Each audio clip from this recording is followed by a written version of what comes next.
Magandang hapon mga kabay. So meron po akong estimate dito, 39347. So ito mga kabay, gumagana naman. Ayan.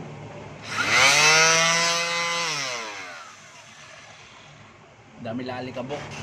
Gumagana siya mga kabay. Ang problema, yung rubber niya, ayan, bungi na po.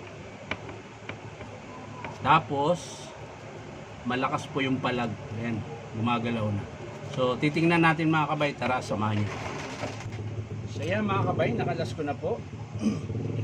So, ang sira po talaga. Ito yung rubber pad niya mga kabay. Ayan, punit na po. Tapos, natuklap na rin po yung kabitan ng liha. Ayan. Tapos, syempre yung bearing at yung holder niya. Ito. Yung holder niya mga kabay. Ayan. Ang laki na po ng palag. Ayan. So, papalitan din po yan. So, dito mga kabay. Ayan, papaanda rin natin ulit kung okay lang ba yung tunog. Ayan.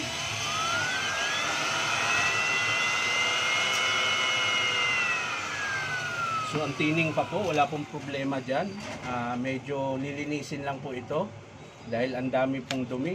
Ayan, marami. So bago ko, siguro kung pag in-approve ng customer ito mga kabay, saka ko na siya lilinisin. Tapos, ito din, ayan, yung pinaka ano niya, hindi na siya naikot, gawa nung puno na po nung, hindi ko alam kung buhangin to o yung skin coat. Parang skin coat to nanigas. Parang semento din pala yung skin coat pag tumigas. Ayan. Tapos, yung belt mga kabay, ayan, magpapalit din po tayo. Dahil manipis na po yung dito banda, pero dito okay pa po. Dahil hindi na po siya nakaikot, gawa nung maraming dumi.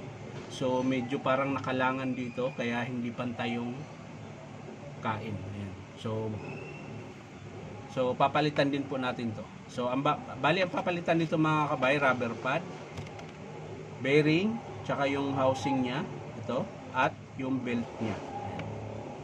So yan lang po ang papalitan nito mga kabay. Papakita ko nilang sa inyo mga kabay kapag in-approve ng customer kung paano ikabit. At syempre lilinisin ko rin po. So yan lang mga kabay. Ulitin ko. Rubber pad, bearing. Tika lang, hindi ko natingnan yung bearing kung anong number.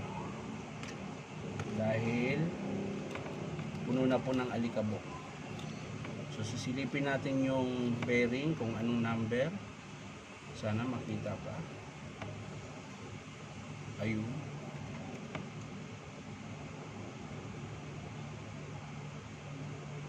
Aha. 6002 mga kabay yung bearing niya. 6002. Tingnan natin sa kabila. Medyo malabo malabo lang yung mata ko. Tingnan natin sa kabila.